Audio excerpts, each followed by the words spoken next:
On va passer la parole à Monsieur Alain Choulet, directeur du CETA, qui est un centre développé, initié par Saint-Exupéry, qui va parler du soja. Voilà. Donc Alain, c'est à vous. Bien, bonjour à tous. Alors pour moi c'est plus facile parce que je vois l'essentiel de l'auditoire. L'essentiel dort pas, donc merci déjà pour la presse précédente parce que moi je fais une presse sur le soja, sur la transformation depuis quelques années. Et je parlais de l'amont, sachant que je connais beaucoup moins, et notamment, je ne peux pas m'empêcher de citer effectivement l'impact sur la déforestation. Donc là, je vois qu'il y a des choses qui bougent, et c'est extrêmement encourageant. Moi, j'ai découvert. Voilà. Pour en revenir à l'utilisation du soja en alimentation humaine, donc ça ressemble à ce qu'il y a à gauche, là, la graine de soja, une fois qu'elle est séchée. Voilà. Donc, juste en... Non, c'est pas là. C'est ça. Ah, c'est là, d'accord. Ouais, c'est tout petit. Ok. Voilà, un petit préambule pour dire à quel titre je viens vous parler de la transformation du soja. Donc, je suis responsable du centre d'expérimentation technologie alimentaire. Donc, c'est une mini-usine qui est juste au-dessus de l'amphi. La plupart d'entre vous le savent. Donc, c'est un centre technique. Donc on a vocation à former les gens, mais aussi à faire la mise au point de nouveaux produits. Dans ce centre, on a deux plateformes, une plateforme plus axée viande, donc qui n'a rien à voir avec ce qu'on fait tout de suite là, et une plateforme axée lait. Et en fait, c'est à ce titre, les technologies qu'on utilise pour fabriquer des produits laitiers sont très similaires à celles qu'on utilise dans l'univers des produits végétaux, en particulier le soja. Donc à ce titre, naturellement, même si nous on a une expertise au départ reconnue dans le monde du lait, par hasard ou par des sollicitations, on a été amené à travailler sur des produits végétaux. Et là j'ai pris deux exemples.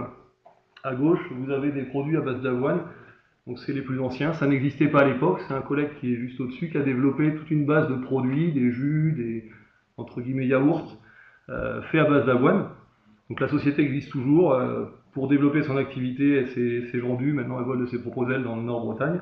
Et plus récemment, il y a 2 ans, ce que vous avez à droite, c'est une gamme qui s'appelle les Petites Pousses, une gamme de produits à base amandes et coco, des produits fermentés qui ont été développés pour Carrefour et qui sont vendus donc chez Carrefour depuis, alors c'est assez marginal, c'est des produits très bio, plein de choses, mais qu'on a développé ici, donc c'est pareil, des pseudo-yaourts, base amande et base coco.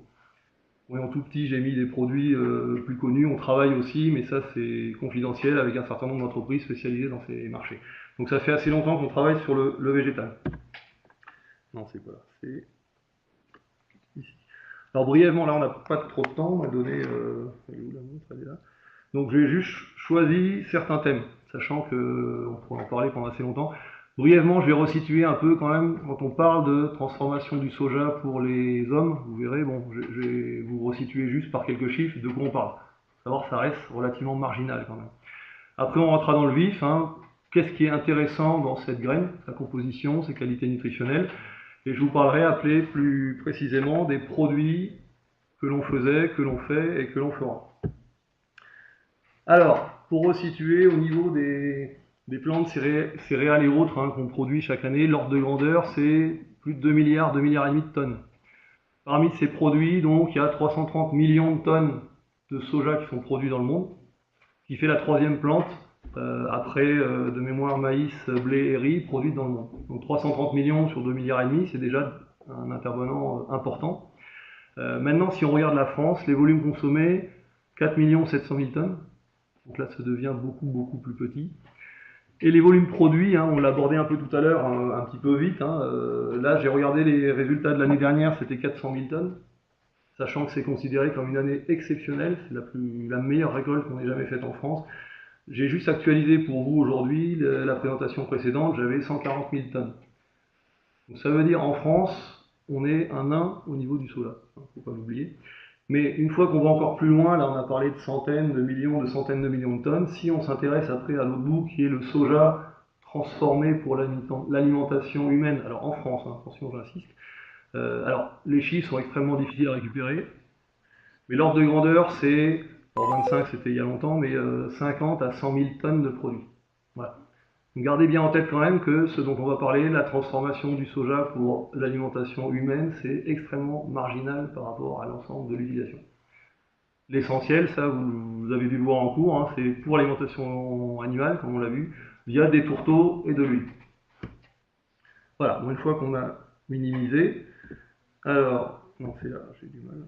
Ouais, juste une petite parenthèse aussi, parce que je l'ai souvent rencontré, souvent vous pouvez faire des salades de pousses de soja à la maison, vos parents font ça peut-être. Alors, c'est un préambule, hein, parce que je sais pas pourquoi, et moi j'étais comme vous, j'appelais ça, ça n'a rien à voir avec du soja tel qu'on l'entend, c'est du haricot. Bon, c'est une petite parenthèse, mais je profite de ça pour passer des infos. Donc ce que vous avez à gauche, là, la petite salade de pousses de soja, moi j'aime bien, hein, c'est très frais, c'est pas du soja. Et c'est important parce que le soja, donc c'est la même famille au sens large, c'est des légumineuses, c'est des fabacées. On pourrait le faire pousser et l'utiliser en germe cru. Il faut regarder en face, d'accord. Sauf que le soja cru, on le digère pas, il rend malade. Voilà. C'est une petite parenthèse, donc c'est important en tant que consommateur. Alors ça, je vais pas rester très longtemps, c'est juste pour voir l'aspect de la plante, hein, c'est un genre de gros haricot. C'est originaire d'Asie, de Chine plus précisément. C'est arrivé vers nos pays, enfin plus précisément en Argentine au 19e siècle, et en Europe, ça a commencé en 19e et juste avant la Première Guerre mondiale. Alors, au niveau de la composition, qu'est-ce qui fait que cette graine est particulièrement intéressante? Déjà sa teneur en protéines, donc près de 40% de protéines. Glucides près de 30%, lipides près de 20%. C'est la seule graine qui a un profil nutritionnel, donc une richesse dans ces trois ingrédients, en particulier protéines et lipides. C'est la seule. Si on comparait, là je ne vais pas vous bassiner parce que ça serait plein de chiffres, mais toutes les autres produits, les févroles, etc., ils sont ou à ce niveau-là ou plus bas. Après, si on cherchait des produits équivalents, il faudra aller vers les algues. Il y a certaines microalgues qu'on cultive qui peuvent aller jusqu'à 60-70% de protéines, mais c'est les seuls. Dans les produits végétaux, le soja a vraiment un caractère exceptionnel.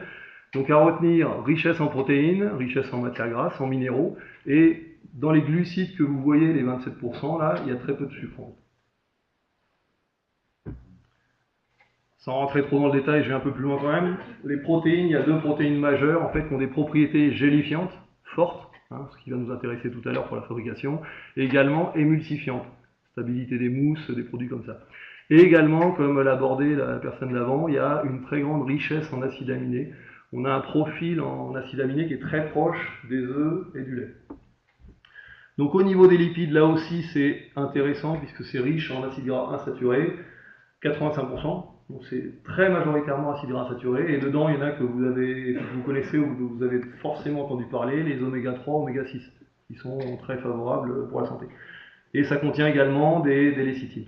Donc au niveau des glucides, on a vu tout à l'heure qu'on avait environ 27% de glucides, donc c'est extrêmement important.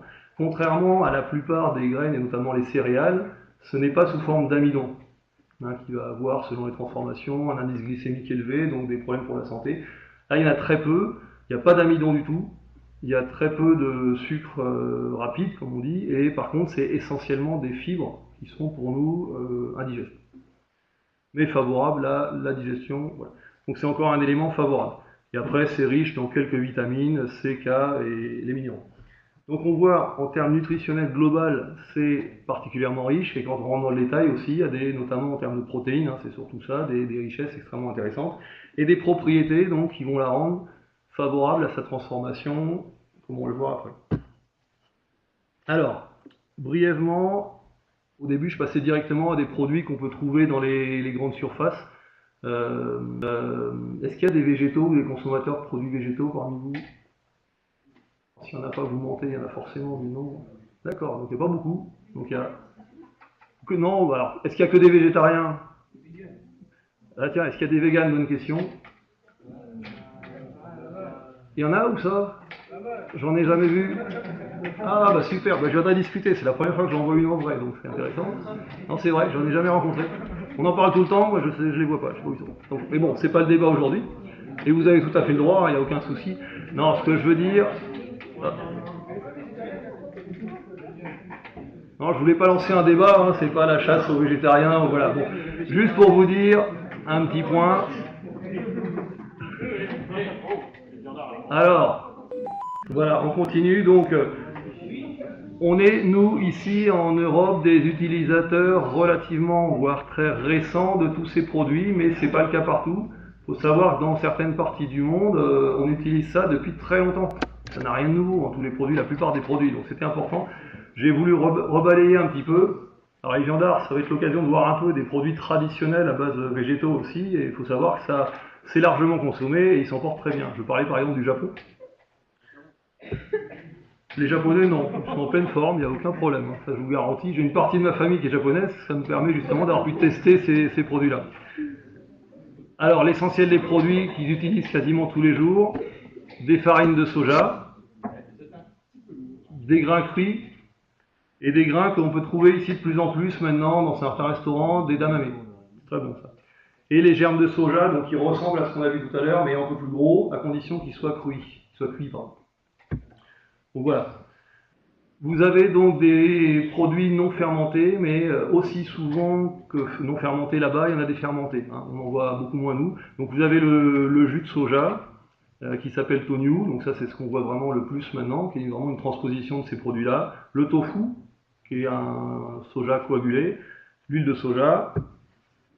Et après, il y a beaucoup, ça en connaît moins, d'éléments fermentés. Tofu, miso, bon je passe rapidement, mais ceux qui sont intéressés, il y a un certain nombre connaissent certainement, on a un certain nombre de produits. Et ça, ceux d'en bas sont plus confidentiels, tempeh et natto. Bon, celui de droite, là, un peu filamenteux, ça doit être intéressant, je suis en train d'essayer de récupérer pour voir ce que... Mais ça, je crois qu'il est assez goûtu, celui-là, il a l'air intéressant. Donc, juste pour mémoire, sachez que même si on voit énormément d'innovations qui arrivent chez nous, bien souvent, parce que les industriels sont malins, ils ont été voir un petit peu ce qui se faisait dans des pays où on fait ça depuis très longtemps. Alors, ça c'était la partie, je dirais, grand public. Le soja est également largement utilisé pour l'industrie. Hein. Donc là, on le voit moins en tant qu'ingrédient. La lécithine, qui est un émulsifiant formidable.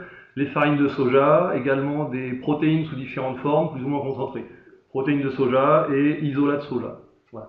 Ça, c'est utilisé comme substitut de repas, mais aussi largement dans les viennoiseries, les boulangeries comme ingrédient. Là, je ne vais pas vous bassiner avec les procédés, c'est pas du tout l'objectif, mais juste pour information, le plus connu, donc le tofu. En fait, au départ, on part, et ça pourrait être intéressant, avec certains d'entre vous, on a commencé à faire des transformations de soja, on a été jusqu'au jus, on a essayé de faire un yaourt, entre guillemets, on peut aller plus loin, on aura l'occasion de le faire. Donc le début, il y a un certain nombre d'opérations de broyage, trempage, des protéines, on crée un lait de soja, on rajoute des coagulants et on fabrique donc entre guillemets un fromage de soja qui est le tofu. La différence, c'est qu'au lieu d'avoir de la présure, c'est coagulé avec des minéraux, chlorure de magnésium ou autre, et de la température. Et après, on peut, comme un fromage, l'affiner sous différentes formes. Donc voilà très brièvement le procédé qui permet d'avoir du tofu.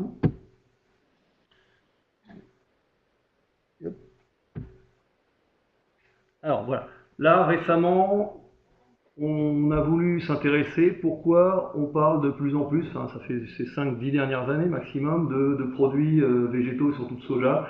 Donc il y a toutes les communications, les problématiques qui sont importantes de santé animale, souffrance animale, le développement de végétariens ou flexitariens, bon, il y a tout ça. Et face à ça, les industriels qui ont vu un marché potentiel se développer, donc se sont dit voilà, on va essayer de proposer des choses. Les premiers produits, c'était les laits. Alors là, j'ai marqué lait dans ma présentation. J'ai pas le droit parce que l'Europe a confirmé en début d'année que le terme lait était exclusivement réservé aux produits d'origine animale. Donc lait de vache, de brebis, etc. On aura le droit. On n'a plus le droit d'appeler lait de soja, lait de riz, à 2 exceptions près, lait d'amande et lait de coco. Autre information. Donc il faut que je change ma présentation et je mettrai jus, boisson ou autre. Voilà. Et sachant que bon, le gros du marché, c'est ça. Ensuite, on a développé des produits fermentés qui ressemblent étonnamment à des yaourts, des crèmes dessert, et également, plus récemment, tout un tas de produits salés, steak boulettes. Donc après, parallèlement aussi, on n'a pas fait que travailler le soja, et vous avez pu voir dans vos rayons aussi, il y a énormément d'autres matières qui arrivent, qui sont arrivées, chanvre, riz, avoine, coco, sarrasin, millet, bon, il y en a vraiment un nombre très, très important. Et ce qui est arrivé il y a 2 ans tout récemment, c'est des industriels plus importants qui ont vu ce marché se développer, qui était porté par des petites entreprises, Tribala, Biogroup, etc. Et on a Erta, Fleury Michon qui est arrivé, sachant que ce sont des intervenants dans ces produits végétaux qui sont très récents. Mais quand des gros poids lourds comme ça arrivent, ça a fait exploser le marché aussi, parce qu'ils ont toute leur force commerciale marketing, ils ont développé des gammes. Et alors là, à droite, vous avez un peu la part des principaux marchés du végétal. Hein. Au milieu, épicerie salée, les boissons, tous ces jus là que j'appelais lait. L'ultra frais végétal, c'est tous les yaourts.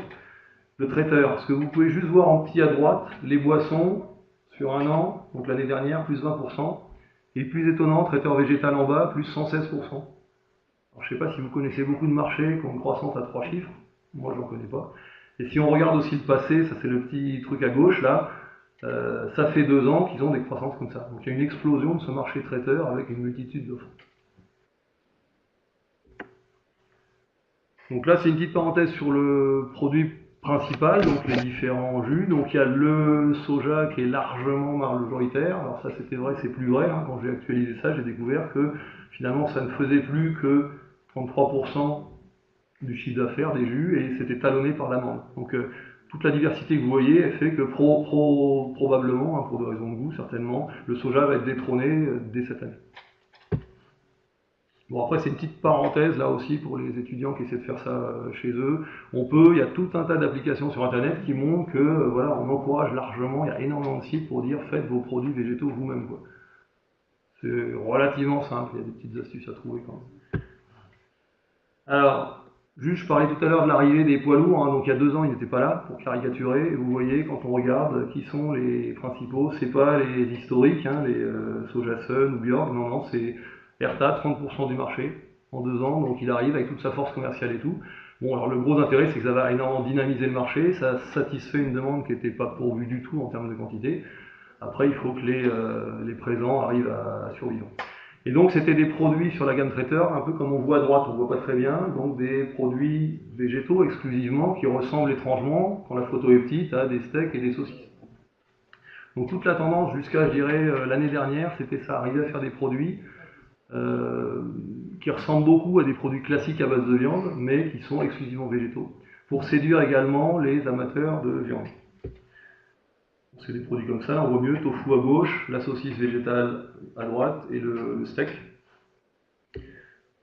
Alors ça c'est, je vais finir par ça. Juste, là j'ai des étudiants là qui m'ont fait une présentation il y a 2 jours, ils ont été au CIAL, au Salon International de l'Alimentation.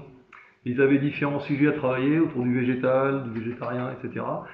Ils ne sont pas du tout dans le domaine, hein, c'est les étudiants de l'IDREA. Hein. Et donc ils ont vraiment restitué qu'il y avait un poids du végétal au niveau de ce salon, qui est un des plus grands salons mondiaux quand même, qui était gigantesque, des offres extraordinaires. Ils ont travaillé sur les innovations et en fait, ils ont vu que là, de plus en plus maintenant, les prochaines innovations, ça ne sera pas ça. Les gens qui travaillent dans le végétal, ils n'ont plus besoin de ça. Ils vont essayer maintenant d'avoir des propositions qui n'essaient pas de ressembler à de la viande, mais qui vont vers des produits exclusivement végétals. Ils pourront être verts, ils pourront être etc. Et la priorité, ça sera vraiment garder cette connotation végétale, mais travailler sur les propriétés organo, le goût, la texture, etc. Sachant qu'ils ont fait énormément de progrès. Donc, voilà en gros, donc c'est un marché qui explose, qui est extrêmement riche, qui est encore assez jeune et qui est en train de se structurer. Et juste pour conclure, c'est pas ça, ouais, en début d'année ou l'année dernière, il y avait une enquête qui avait été faite, une enquête prospective, qui avait demandé à des experts du domaine pas que alimentaire, voilà, où on allait, quel allait être le marché porteur dans les 15 ans à venir, ou les 10 ans à venir. Donc c'était pas que des choses alimentaires, vous voyez, on dit quelle est la tendance, produits à base d'insectes, produits à base d'algues, digitalisation de la cuisine, enfin voilà, c'était des axes très très larges. Et ce qui sort en premier lieu, dans la vie d'expert, c'était nouveaux produits à base de protéines végétales. Donc c'est vraiment, même pour les gens qui sont dans le milieu, ils voient un courant là qui est porteur. C'est pas un effet de mode, contrairement à ce qu'on a pu voir souvent, mais il y a vraiment un courant de fond qui fait qu'on va développer, voire exploser la part des alimentations végétales. Alors, tous les produits, ouais merci, c'est une bonne question. Tous les produits transformés de soja vendus en magasin sont-ils tous issus de la déforestation? Alors c'est une très bonne question. Ça c'est une part que j'ai pas gardée parce que sinon en fait l'étude qu'on fait c'est un cours de 4 heures donc là on n'a pas le temps. Mais on détaille par rapport aux 100 000 tonnes qu'on utilise pour faire des produits alimentaires, quelle part. Si je reviens un peu au marché de la production de soja en France, on a 2 particularités, même si on est tout petit. C'est qu'on a une part de non-OGM important, une part de bio important, et donc une part d'alimentation pour l'alimentation animale importante. Et donc pour les produits qui sont transformés en France, l'essentiel est fait à partir de soja non OGM et produit dans des terres non déforestées, souvent en France. Voilà. Et ça, c'est possible aujourd'hui parce que ça reste des quantités toutes petites par rapport à l'essentiel de la production de soja. Donc oui, c'est facile de trouver des produits en magasin pas issus de la déforestation pour l'alimentation humaine. D'ailleurs, je m'approchais, mais peut-être que Soline aura aussi une réponse sur la certification de non-déforestation. Hein, c'est une très bonne question. Donc, je ne sais pas si Soline veut répondre. Ouais. Je te laisse gérer. Alors, Melaine. effectivement, sur la production française de soja, on est sur une production évidemment non OGM et non déforestée. Et pour tout ce qui est importation, je vous ai parlé des lignes directrices de la FEFAC tout à l'heure. Donc, lignes en gros qui définissent qu'est-ce qu'un soja durable et parmi lesquelles il y a un critère non déforestation. Et donc il y a différents schémas de certification que peuvent choisir les fournisseurs, les fabricants d'aliments qui garantissent la non déforestation. Donc par exemple, pour en citer une, il y a la certification RTRS. Il y a également la certification Proterra. Voilà, il y a toute une liste de certifications qui garantissent la non-déforestation. Après, moi, la question que j'ai envie de vous renvoyer, c'est qu'est-ce que vous entendez par non-déforestation, puisqu'il y a différents concepts de déforestation. On peut parler de zéro déforestation illégale, c'est-à-dire que, évidemment, je me conforme à la loi et les zones sur lesquelles la déforestation est interdite, je ne déforeste pas. Mais il y a des zones sur lesquelles la déforestation est autorisée. Donc ça, et je peux déforester là-dessus. Donc ça, c'est la zéro déforestation illégale. Il y a la zéro déforestation nette, c'est-à-dire je peux déforester à un endroit si je reforeste à un autre endroit. Nous, ça nous paraît pas pertinent au sein de Duralim parce que on pourra jamais trouver des équivalences en termes de biodiversité et en termes de séquestration de carbone quand vous allez déforester un endroit et que vous replantez les arbres à un autre endroit pour soi-disant trouver une équivalence de biodiversité et de séquestration de carbone. Après, il y a un troisième concept qui est la zéro déforestation brute. Donc là, c'est vous interdisez toute déforestation. Et ensuite, il y a un quatrième concept que reprennent beaucoup les ONG aujourd'hui et qui va encore au-delà et qui est très exigeant, mais qu'il faut considérer aussi. C'est la zéro conversion d'écosystèmes. Donc on n'est plus seulement à l'échelle des forêts, mais on regarde tous les écosystèmes et on essaie de faire en sorte qu'il n'y a pas de conversion, par exemple, de tourbières, de savanes arborées, de plus seulement la forêt, mais tous les écosystèmes. C'est très beau, c'est aussi très ambitieux et assez difficile aujourd'hui à mettre en place. Mais voilà, les ONG jouent leur rôle de nous challenger, donc on essaie de voir comment est-ce qu'on peut construire une réponse adaptée qui n'impacterait pas trop la compétitivité de nos entreprises.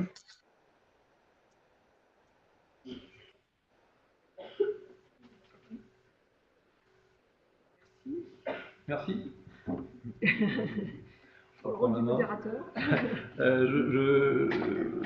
reviens, il y a quelques autres questions. Alors, certaines je vais répondre ou pas. Alors, il y a une question. Excusez-moi, je ne vois pas très bien. Pourquoi garder le nom steak ou saucisse et ne pas le changer comme le lait en jus? Excellente question.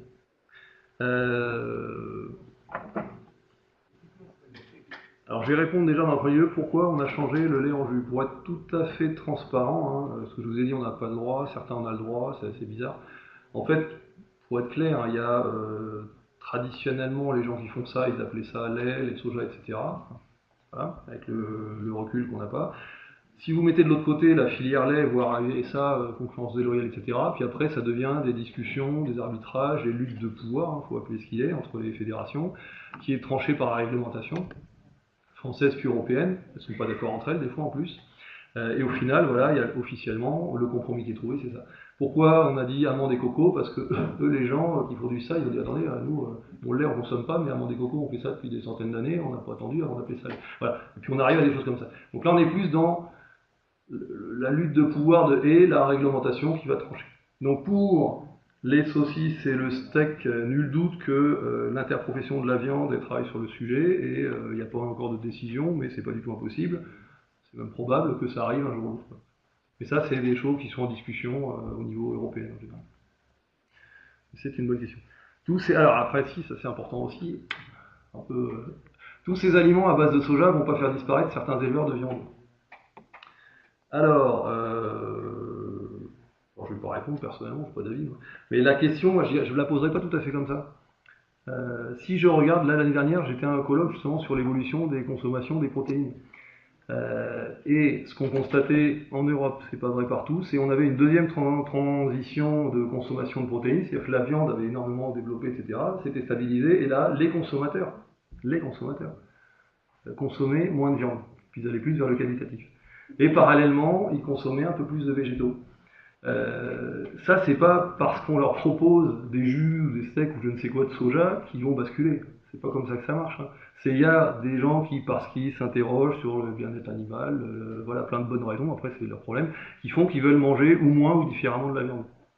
Donc ça, effectivement, la question de la pérennité des éleveurs elle est vachement pertinente. Moi, personnellement, je suis convaincu qu'il y en aura toujours. Mais après, faut pas dire c'est parce que les éléments à base de soja arrivent que vont disparaître les éléments. C'est plus. Il y a une mutation de la consommation auxquelles doivent s'adapter, à mon avis, les éleveurs de viande. Bon, je ne sais pas si j'ai répondu, mais... ça c'est vu. Alors après là il y a une question, quels sont les effets négatifs de la lécithine et par quoi peut-on la remplacer? Alors là très honnêtement je sais pas. J'ai regardé beaucoup d'éléments en nutrition, je ne vais pas parler de nutrition, il y a énormément de débats, de polémiques autour du soja, hein, mais c'est un peu compliqué. Alors au niveau de la lécithine, je réponds simplement je sais pas. Après il y a différentes sources de lécithine, si ça vient de la molécule, alors déjà la lécithine c'est pas une molécule. Qu'est-ce que c'est la lécithine en fait? C'est quand on produit des tourteaux, vous produisez des tourteaux, vous séparez l'huile du tourteau, c'est une extraction exacte, donc je ne vais pas rentrer dans le détail. Et quand on purifie l'huile, il y a une phase un peu colloïdale qu'on extrait, qui est la lécithine. Donc c'est un ensemble de phospholipides. Donc bon, ils ne sont pas réputés pour être mauvais. Après, vous avez des molécules, des phospholipides proches de ça, qu'on trouve dans les œufs ou autres, qui ont aussi des propriétés émulsifiantes. Donc en gros, si jamais, pour une raison X ou Y, il y a des impacts, on peut la remplacer par d'autres molécules, d'autres sources. Voilà. Je ne sais pas si j'ai répondu. Et le dernier, alors ça, je vois ce qu'il y a derrière la question. La question c'est, est-ce que le soja donne des caractères féminins aux hommes? Non, mais la question n'est pas bête du tout. Hein.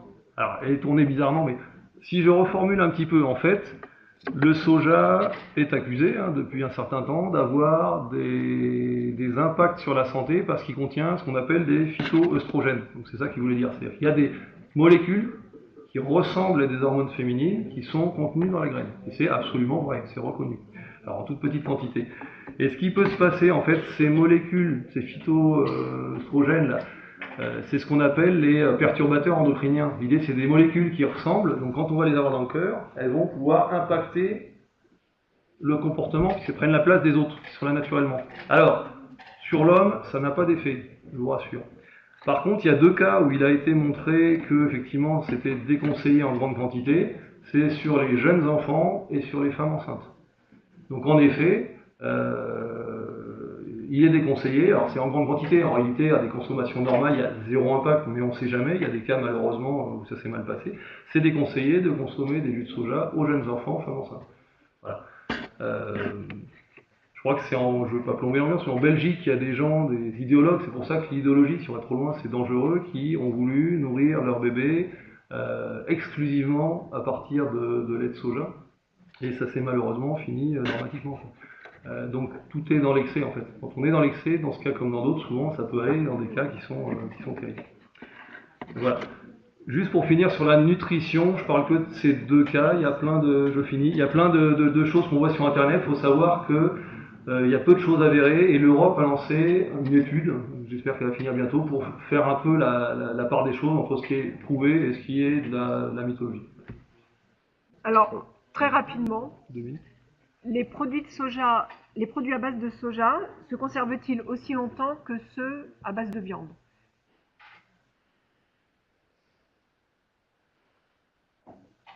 Alors, oui.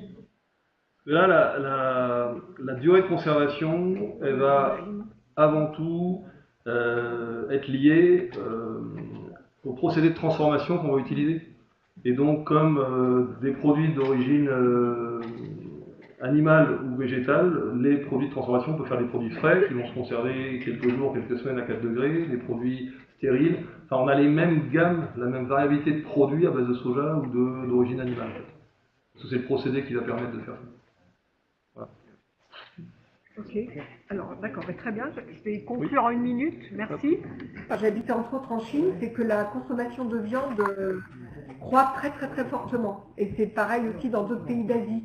Donc par rapport aux éleveurs en Bretagne, je pense qu'il y a peut-être aussi des choses à faire avec des industriels ou des entreprises chinoises pour développer de nouveaux marchés. Quand j'habitais en Chine ou en Asie, encore une fois, ce qu'on voyait, quand je suis arrivée en 2001 en Asie, on ne pouvait manger de la viande que importée d'Australie. Hein. C'est qu'à genre 10 heures d'avion de Hong Kong à l'époque, mais voilà. Après, et c'était pareil pour le vin, il n'y avait que du vin australien, il n'y avait que du fromage danois, on voyait très peu de produits français.